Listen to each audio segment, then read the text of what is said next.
आप सभी को नमस्कार। आज जो हम लोग देखेंगे ये कक्षा का ये 7 का है, विज्ञान का प्रश्न।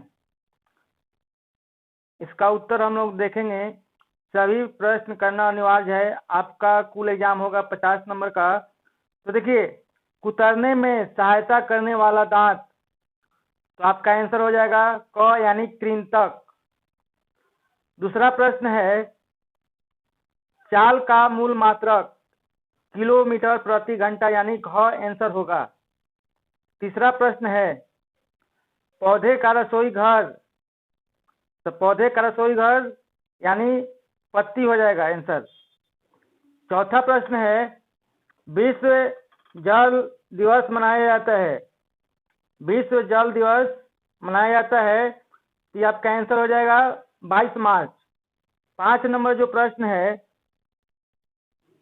मछली में श्वसन के लिए अंग है, तो आपका आंसर हो जाएगा घ यानी गलफड़ा। इस प्रकार से हम लोग 5 नंबर देख लिए, यानी ऑप्शनल जो आता है ये 5 ठो हम लोग देख लिए इसका आंसर। अब हम लोग देखेंगे सही गलत, यानी जो आता है सही गलत करने के लिए उसी को हम लोग देखेंगे। देखिए, निम्नलिखित कथनों में सही कथन के आगे सही तथा गलत कथन के आगे गलत चिन्ह लगाना है। ये भी आपका 5 अंक का है। हैजा और टाइफाइड वायरस के कारण होने वाला रोग है, तो ये आपका आंसर गलत हो जाएगा। ये प्रोटीन का पाचन मुख से परिणाम होता है, तो ये आपका गलत है। भोजन का पाचन का शुरुआत जो होता है मुख से होता है, लेकिन प्रोटीन का पाचन नहीं होता है, तो ये आपका गलत हो जाएगा। कार्बोहाइड्रेट और ऑक्सीजन प्रकाश संश्लेषण के उत्पाद हैं, तो ये आपका सही आंसर होगा। इसमें सही का टिक लगाएंगे। चौथा जो प्रश्न है, हमारा हृदय 4 कक्षों में बांटा होता है, तो ये सही आंसर होगा, यानी सही टिक लगा देंगे। CLF में अपेक्षाकृत कम विद्युत ऊर्जा खर्च होता है, तो ये आपका सही हो जाएगा। ऐसे जनरल बल्ब जो होता है 100 वाट का होता है, लेकिन ये 8 या 10 वाट 15 वाट का हो सकता है। चलिए अगला प्रश्न है 3 नंबर। तो 3 नंबर, रिक्त स्थानों की पूर्ति करें। यहाँ पर लिखा हुआ है रिक्त स्थानों की पूर्ति कीजिए। तो पहला क है, मानव शरीर की सबसे बड़ी ग्रंथि खाली स्थान है, तो इसमें खाली स्थान के जगह पर हम लोग यकृत भर देंगे। चलिए दूसरा ख है, 2 या 2 से अधिक सेलों के संयोजन को खाली स्थान कहते हैं, तो इसमें भर देंगे बैटरी। 2 या 2 से अधिक सेलों के संयोजन को खाली स्थान कहते हैं, तो खाली स्थान में भर देना है बैटरी। चलिए अगला प्रश्न ग है, पौधों में भोजन के संवहन के लिए नामक ऊतक होते हैं, तो भोजन ढोने का काम करता है फ्लोएम, फ्लोएम, और पौधे में जल ढोने का काम करता है जाइलम। तो इसमें भोजन ढोने के संवहन के लिए फ्लोएम नामक ऊतक काम करता है। हम लोग कंफ्यूजन में रहते हैं, तो देखिए कंफ्यूजन को दूर करने के लिए देखिए, पौधों में भोजन ढोने का काम, भोजन को हम लोग फूड कहते हैं, फूड यानी फूड से हम लोग एफ और फ्लोएम को याद रखना है। तो फ्लोएम ढोएगा फूड, और जाइलम यानी जाइलम जल को ढोने का काम करता है। इसमें हम लोग भर देंगे। आपका जो प्रश्न है उसका उत्तर में हो जाएगा फ्लोएम। देखिए ग तक हो गया कि अनोक्सी श्वसन की अनुपस्थिति में होती है, तो खाली स्थान में भर देना है, ऑक्सीजन की अनुपस्थिति में होता है। अंग जो है उत्तल दर्पण, खाली स्थान प्रतिबिंब बनता है, तो इसमें लिख देना है उल्टा प्रतिबिंब बनता है, यानी खाली स्थान में भर देना है उल्टा।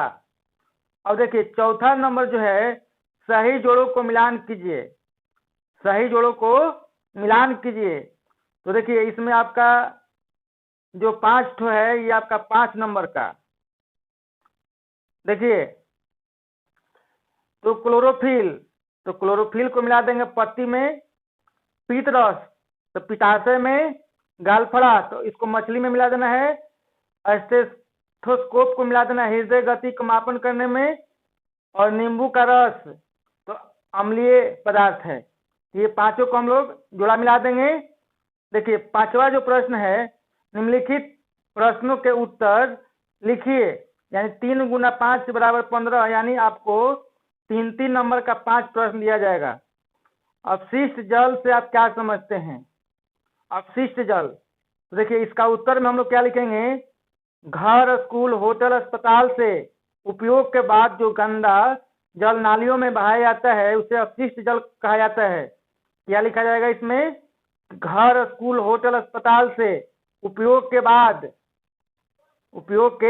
बाद जो गंदा जल नालियों में बहाया जाता है उसे अपशिष्ट जल कहा जाता है।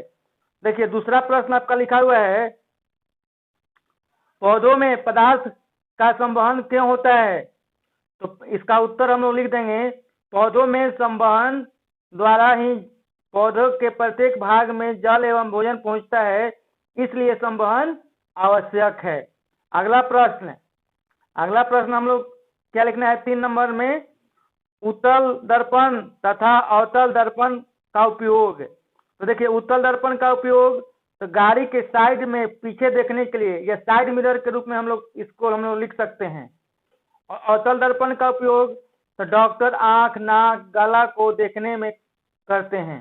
तो अवतल दर्पण का और उत्तल दर्पण का दोनों का हम लोग उपयोग लिख दिए। और देखिए चौथा जो क्वेश्चन है, अनॉक्सी श्वसन से, देखिए अनॉक्सी श्वसन क्या है? अनॉक्सी श्वसन क्या है? तो इसको हम लोग लिख देंगे, ऑक्सीजन की अनुपस्थिति में ग्लूकोज का अपघटन अनॉक्सी श्वसन कहलाता है। अनॉक्सी श्वसन क्या है? तो इसका उत्तर क्या हम लोग लिखेंगे, ऑक्सीजन की अनुपस्थिति में ग्लूकोज का अपघटन अनॉक्सी श्वसन कहलाता है। और देखिए अगला प्रश्न क्या है, बैटरी और सेल में अंतर स्पष्ट कीजिए। जब कोई एक सेल के धन टर्मिनल दूसरे सेल के ऋण टर्मिनल से जोड़ा जाता है उसे बैटरी कहते हैं, और एक सेल को सेल कहते हैं। एक सिंगल रहेगा तो उसको सेल कहेंगे, और एक सेल का ऋण टर्मिनल दूसरे सेल के धन टर्मिनल से जोड़ देते हैं तो उसको हम लोग बैटरी कहते हैं। देखिए छठा जो प्रश्न है, निम्नलिखित प्रश्नों का उत्तर दें। तो 5 गुना 3 यानी आपको 3 प्रश्न लिखना है 5-5 नंबर का। तो पहला जो प्रश्न है, बायोगैस क्या है, इसका लाभ लिखें। तो देखिए बायोगैस का उत्पाद एक जैव रासायनिक प्रक्रिया द्वारा होता है, जिसके तहत कुछ बैक्टीरिया द्वारा जैविक कचरे को उपयोगी बायोगैस में बदला जाता है। मीथेन बायोगैस का प्रमुख घटक है। बायोगैस प्लांट में पशुओं के व्यर्थ पदार्थ तथा या कहिए कृषि अपशिष्ट का उपयोग किया जाता है। इतना हम लोग लिख देंगे। और देखिए अगला जो इसका पॉइंट है, बायोगैस का लाभ, इसको हम लोग क्या क्या लिख सकते हैं।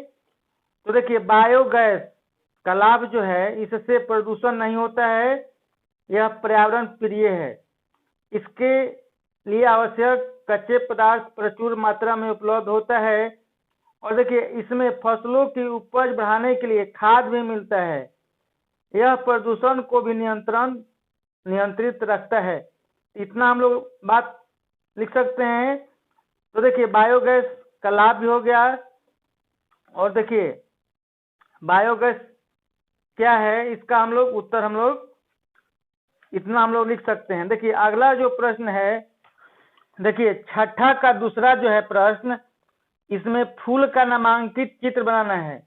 यानी एक फूल बनाना है और उसके सभी अंगों या भागों का नाम लिखना है, यही इसमें दर्शाना है। देखिए तो सबसे पहले हम लोग देख लेते हैं कि ये फूल जो है इसमें कौन कौन है। देखिए तो फूल में स्त्री केसर, तो देखिए सबसे पहले हम लोग बनाने के लिए भी सीख लेते हैं।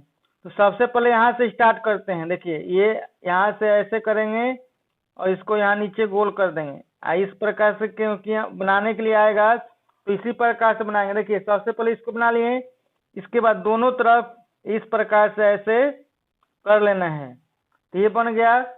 इसके बाद देखिए इसको ऐसे बना लेना है, ये ऐसे बना देंगे, इसको भी ऐसे बना लेंगे, तो ये बन गया। इसके बाद नीचे वाला भाग ऐसे और इधर से ऐसे करके इस प्रकार से हम लोग बना लेंगे। और इसका नाम जो है ऐसे लिख लेंगे। देखिए इसको हम लोग क्या करेंगे, तो स्त्री केसर, इसको हम लोग करेंगे नामांकित पुंकेसर, और इसको लिखेंगे दल पुंज, और ये है आपका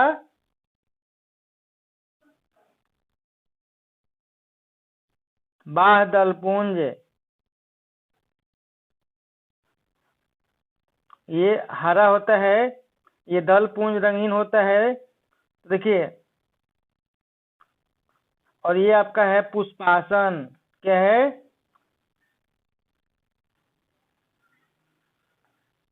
इस प्रकार से हम लोग आसानी से बना लेंगे। और देखिए इसको वृंत कहा जाता है, ये पेडिसेल कहा जाता है, देखिए पुष्प वृंत।